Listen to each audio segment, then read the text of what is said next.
സ്വഭാവം ഉണ്ടാവണം. മണ്ണ് അതിന്റെ സ്വഭാവം എന്താ? എല്ലാവർക്കും ഫലങ്ങൾ കൊടുക്കുക എന്നുള്ളതാണ്.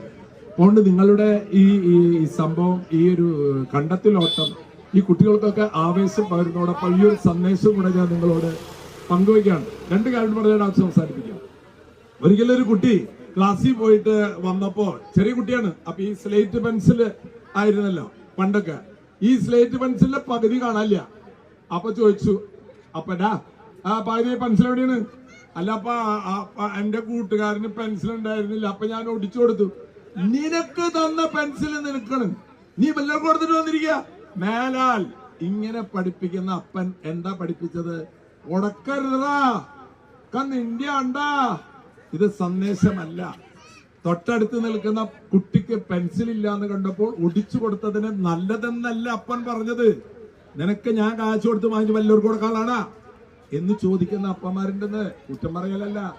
വേറൊരു ദിവസം കുട്ടി ചോറ് കൊണ്ടുപോയിട്ട് അത് അങ്ങനെ തന്നെ മടക്കി കൊണ്ടുവന്നിരിക്കുന്നു. അപ്പൊ അമ്മ ചോദിച്ചു, ഇതെന്തിനാ തന്നു പോവാൻ? ഇതെന്തത്, നീ തിന്നില്ലേ? അപ്പൊ പറഞ്ഞു, അല്ല അമ്മ, കൂട്ടുകാരൻ ബിരിയാണി കൊണ്ടു. അപ്പൊ ഞാൻ ചോദിച്ചു, നല്ല ബിരിയാണി? അപ്പൊ എനിക്ക് പകുതി തന്നു, ഞാൻ തിന്നു, എന്റെ വയറ് നിറഞ്ഞു. തെണ്ടി തിന്നിട്ട് വന്നിരിക്കടാ തെണ്ടി എന്ന് ഈ അമ്മ കുട്ടിയോട് പറയാ. ഇതൊക്കെയാണ് ഇന്ന് അതായത് അവരുടെ കയ്യിൽ നിന്ന് വാങ്ങിച്ച് കഴിച്ചതിനെ പോലും പറയുന്നത് തെണ്ടി തിന്നാടാന്ന്. ഇതൊക്കെ ഞാൻ പറഞ്ഞെന്തിനാണെന്നറിയോ പ്രിയമുള്ളവരെ? നമുക്ക് ഏറ്റവും ആവശ്യമുള്ള നമ്മുടെ സംസ്കാരമാണ്.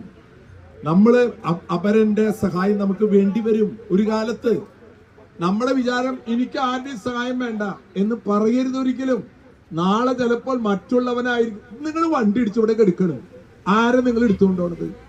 ഒരു പരിചയമില്ലാത്ത മനുഷ്യൻ എടുത്തുകൊണ്ടോണ്ട്. അപ്പൊ അതുകൊണ്ട് എല്ലാവരുടെയും സഹായം നമുക്ക് വേണ്ടി വരും എന്നുള്ളൊരു മനസ്ഥിതി നിങ്ങൾക്ക് ഉണ്ടാക്കുക. ഈ കുട്ടികളെ പങ്കെടുത്ത് വിജയികളാകുമ്പോൾ എല്ലാവരും പ്രോത്സാഹിപ്പിക്കുക. കുട്ടികൾ ഇങ്ങനെ മത്സരങ്ങൾ ഉണ്ടാക്കണം. ഈ മത്സരങ്ങൾ ഒരാളെ തോൽപ്പിക്കാനല്ല. നമ്മുടെ വിചാരം ഒരുത്തരം അങ്ങോട്ട് തോൽപ്പിച്ച് അല്ല. നിങ്ങൾ കണ്ടിട്ടുണ്ട് ധോണി, അതുപോലെ തന്നെ സച്ചിനൊക്കെ ക്രിക്കറ്റ് കളിച്ചിട്ട് അവര് ജയിച്ചിട്ട് പോകുമ്പോ പാകിസ്ഥാന്റെ ടീമാണെങ്കിലും വന്നിട്ട് കൈ കൊടുത്തിട്ട് ആലിംഗനം ചെയ്തിട്ട് അവരെ പുറത്ത് തട്ടിയിട്ടാ പോണത്. ഇതാണ് സ്പോർട്സ് മാൻ സ്പിരിറ്റ് എന്ന് പറയുന്നത്. അതാണ്.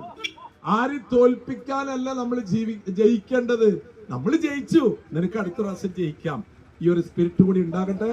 ഇതിന് സംഘാടകരായ എല്ലാവർക്കും എല്ലാ ഭാവങ്ങളും തരുന്നു. മത്സരങ്ങള് നിങ്ങൾ എല്ലാവരും കൂടി വിജയിക്കാൻ പറ്റില്ല കേട്ടാ. കാരണം ഒരാൾക്കല്ലേ വിജയിക്കാൻ പറ്റുള്ളൂ. ട്രോഫി കുറച്ച് കാണാനുള്ളൂ.